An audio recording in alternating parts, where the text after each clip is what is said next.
Ukraine, I'm coming to help. Russia, get back. Slava Ukraine.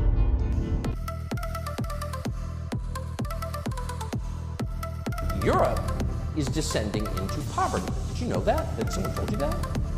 So the most advanced continent on the planet, the birthplace of Western civilization, our civilization, is getting much poorer very quickly. It's moving backward at high speed. Just a year ago, Europe was a modern place. For example, the overwhelming majority of Europeans heated their homes with natural gas, as modern people do. Last year, only about 6% of Germans used wood to heat their homes, but that has changed dramatically. Demand for firewood in Germany has risen so fast that there is none left to buy. You can't get it. So desperate Germans are now cutting their own wood, scouring the forests like their ancestors for sources of heat.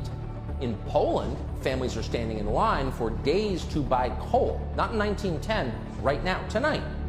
Cars queued up outside coal mines hoping for fuel. The French government has announced energy rationing this winter. Just the other day, France had so much energy that it exported it to other countries. It was a net exporter of energy.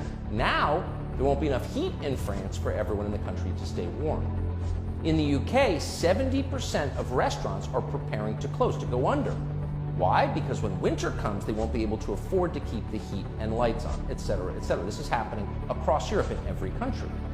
So the question is, why is it happening? And the answer is extremely simple. There's an energy shortage in Europe. Cheap energy is essential. It is the key to everything that a normal society strives for. Prosperity, safety, a longer life expectancy for its citizens. Everything depends on cheap energy, but Europe no longer has it. And as a result, things are falling apart very quickly. So they're all in on it. It's a scam, but they don't care because they know they personally will escape the consequences of their own policy. So when the French president announces that his people are facing the end of abundance, he's not talking about himself. He's not facing the end of abundance. None of them are. Macron and all of them understand they will always be rich and always be protected. They know that for certain. What's changed, what's so very interesting, is that suddenly everyone else who's been paying attention can see that they were lying. They are frauds, and the entire population of Europe now knows that. And when everyone understands that perfectly well, a lot of things are going to happen. The status quo will crumble. Factories will close. Unemployment will rise. Disposable income will disappear. And you're seeing signs of that already. Personal savings rates are down dramatically. When the cost of keeping your apartment warm jumps by hundreds of percent in a single year, you become a completely different person. You change your behavior radically.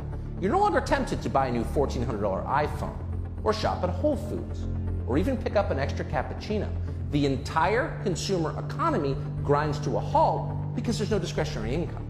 This isn't a demand problem. This is a supply problem. And it stems primarily from the war in Ukraine. Because of that war, the West does not have enough energy to continue its economy or its society.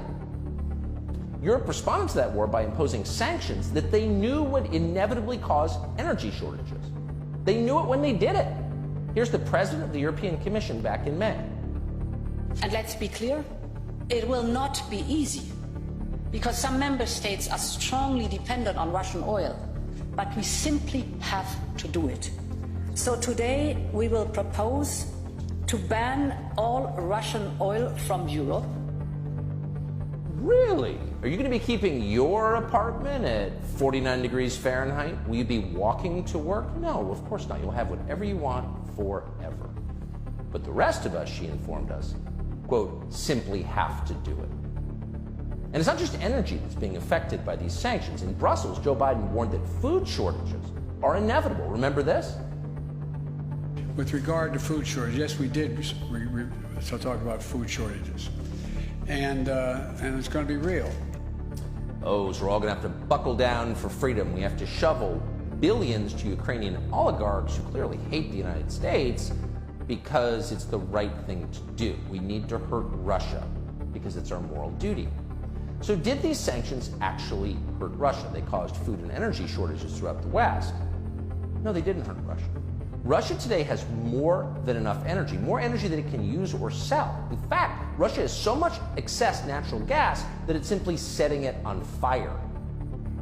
You can reach a place in your society where the people in charge and their lapdogs in the media become so completely disconnected from the concerns of actual people, become so totally uninterested in the lives of citizens, the society becomes very volatile, and we are fast approaching that point.